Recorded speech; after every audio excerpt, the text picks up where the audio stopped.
السلام علیکم ناظرین، میں محمد اسلم حسین سیاست کی خبروں میں آپ سب کا استقبال کرتا ہوں۔ سپریم کورٹ نے بین مذہبی شادیوں کی وجہ سے مذہب کی تبدیلی کو پابند ضابطہ بنانے کے لیے اتراکھنڈ اور اتر پردیش کے لیے متنازع قوانین کا جائزہ لینے سے اتفاق کیا ہے۔ Chief justice S A Bobde کی قیادت والی بینچ نے تاہم ان قوانین پر حکم التوا جاری کرنے سے انکار کر دیا اور 2 علیحدہ درخواستوں پر دونوں ریاستی حکومتوں کو نوٹسیں جاری کیے۔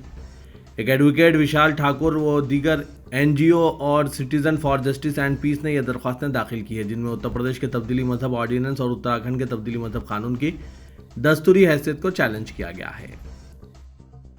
ریاست پنجاب اور گجرات کی حکومتوں نے تمام سرکاری خانگی اور نیم سرکاری اسکولوں کی 7 جنوری سے دوبارہ کشادگی کا فیصلہ کیا ہے۔ اس سلسلے میں پنجاب کے وزیر تعلیم وجے اندرا سنگلا نے کہا کہ اسکولوں کے اوقات 10 بجے تک 3 بجے دن رہیں گے۔ پنجاب کے وزیر تعلیم نے بتایا کہ chief minister captain Amrinder Singh نے اس معاملے میں اپنی رضامندی کا اظہار کرتے ہوئے محکمہ تعلیم کو کووڈ-19 وبائی مرض کے پیش نظر بچوں کے تحفظ کو یقینی بنانے کی ہدایت دی ہے۔ مالیگاؤں بم دھماکہ کیس کے ملزم لیفٹیننٹ کرنل شری کانت پروہت بامبے ہائی کورٹ سے اپنے وکیل کے ذریعے کہا کہ وہ ہندوستانی فوج کے لیے انٹیلیجنس جمع کر رہا تھا اور اسی سلسلے کے تحت اس نے 2008 کے دھماکے کے لیے منعقدہ سازشی میٹنگز میں شرکت کی تھی۔ ہائی کورٹ پروہت کی ایک درخواست پر سماعت کر رہی ہے، جس میں کہا گیا ہے کہ اس کے خلاف عائد کردہ تمام الزامات کو ترک کیا جائے۔ کانگریس لیڈر ششی تھرور نے مشورہ دیا ہے کہ یوم جمہوریہ تقاریب منسوخ کر دی جائے۔ انہوں نے یہ بات ایک ایسے وقت کہی جب ایک دن قبل برطانیہ کے وزیر بورس جانسن نے اپنے ملک میں کورونا وائرس کی صورتحال کی وجہ سے دورہ ہندوستان منسوخ کر دیا۔ ششی تھرور نے کہا کہ یوم جمہوریہ پریڈ کے لیے ہجوم جمع کرنا غیر ذمہ دارانہ ہوگا۔ ہندوستان کی مختلف ریاستوں میں برڈ فلو کی وبا چل رہی ہے۔ اس سے اب تک لاکھوں مرغیاں اور پرندے ہلاک ہو چکے ہیں۔ حکام نے برڈ فلو کو سنگین قرار دیا ہے۔ کئی مقامات پر مرغیوں کو خود پولٹری فارم کے مالکین نے تلف کر دیا اور سینکڑوں انڈے بھی زمین میں دفن کر دیے گئے۔ 30 سپٹمبر 2020 میں ہی اعلان کیا گیا تھا کہ ہندوستان برڈ فلو جیسے امراض سے پاک ہو گیا ہے۔ سب سے پہلے برڈ فلو کی وبا 2006 میں پھیلی تھی۔ مرکز نے آج کہا کہ برڈ فلو پھوٹ پڑنے کی اطلاعات ملک کی 4 ریاستوں سے آ رہی ہے۔ کیرلا، راجستھان، مدھیہ پردیش اور ہماچل پردیش میں برڈ فلو پھیل چکا ہے۔ دیگر ریاستوں کو بھی خبردار کیا گیا ہے کہ وہ برڈ فلو پر قابو پانے کے لیے احتیاطی اقدامات کریں۔ بی سی سی آئی کے چیئرمین اور ٹیم انڈیا کے سابق کپتان سوربھ گنگولی کے بیمار ہونے کے بعد بی جے پی پر یہ الزام لگ رہا تھا کہ ان پر دباؤ بنایا جا رہا تھا اور یہ دل کا دورہ اسی کا نتیجہ ہے۔ اس پر بنگال بی جے پی کے شریک انچارج اروند مینن نے کہا کہ گنگولی پر کوئی دباؤ نہیں بنایا گیا ہے۔ ہاں، اگر وہ بی جے پی میں شامل ہوتے ہیں تو ان کا استقبال کیا جائے گا۔ مینن نے کہا کہ سوربھ گنگولی بنگال کے شیر ہیں، ان پر سیاست میں شامل ہونے کا کوئی دباؤ نہیں ہے۔ سعودی عرب خلیج ممالک کے استحکام اور خلیجی تعاون کونسل کی بقا اور سلامتی کے لیے کوشاں ہیں۔ سعودی عرب کے ویژن 2030 کی روح خلیجی ممالک کی مضبوطی سے وابستہ ہے۔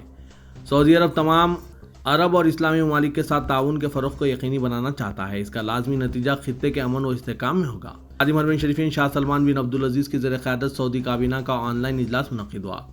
اجلاس میں ملکی اور بین الاقوامی امور پر غور و خوض کیا گیا، نیز اہم فیصلے بھی کیے گئے ہیں۔ شاہ سلمان نے کہا کہ خلیج تعاون کونسل کے رکن ممالک کے سربراہوں کا کانفرنس میں شرکت کرنا اور اسے کامیاب بنانا باعث مسرت ہے۔ انہوں نے ان قائدین سے اظہار تشکر کیا۔ سعودی عرب کے شہزادہ محمد بن سلمان بھی فیشن سمبل بن گئے ہیں۔ ان کے پہنے ہوئے ماسک کا برانڈ مارکیٹ میں ختم ہو گیا۔ گزشتہ روز العلا میں گلف کوآپریشن کونسل کی کانفرنس میں محمد بن سلمان اور ان کا ماسک توجہ کا مرکز بن گیا۔ ان کی کانفرنس کی تصاویر سماجی رابطے کی ویب سائٹ اور ٹی وی چینلز کے ذریعے وائرل ہوئی تو سوشل میڈیا صارفین نے ماسک کے بارے میں استفسار کرنا شروع کر دیا۔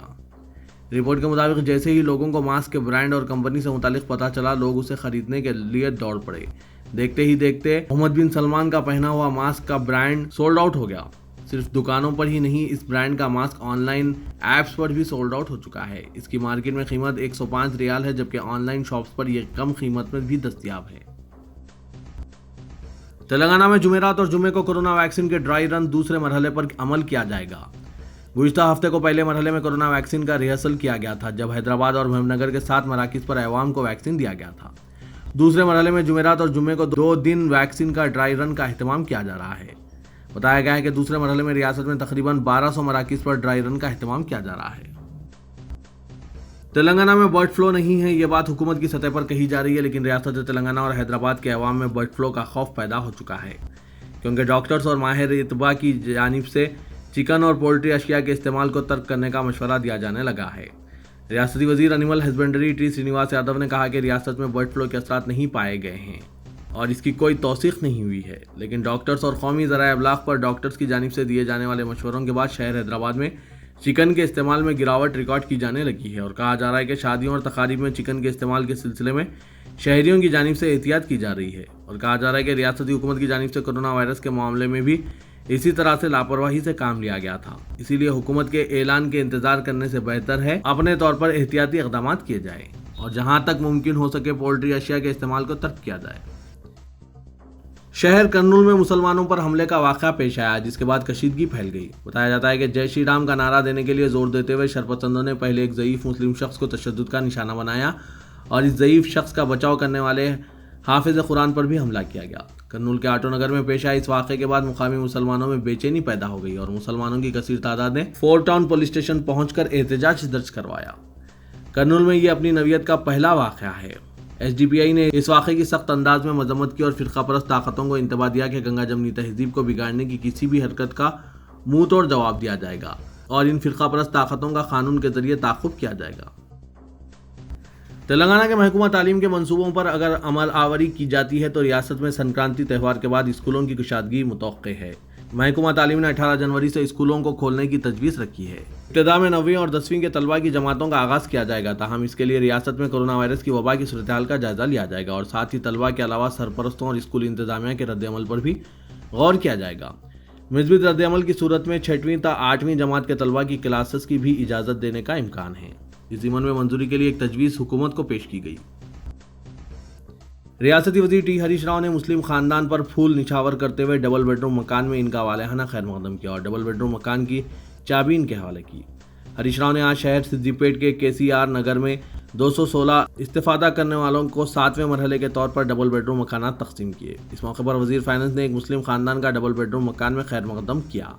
جب بچوں نے انہیں پھول پیش کیا تو ہریش راؤ نے ہی یہی پھول ان پر نچھاور کرتے ہوئے انہیں خوش کر دیا۔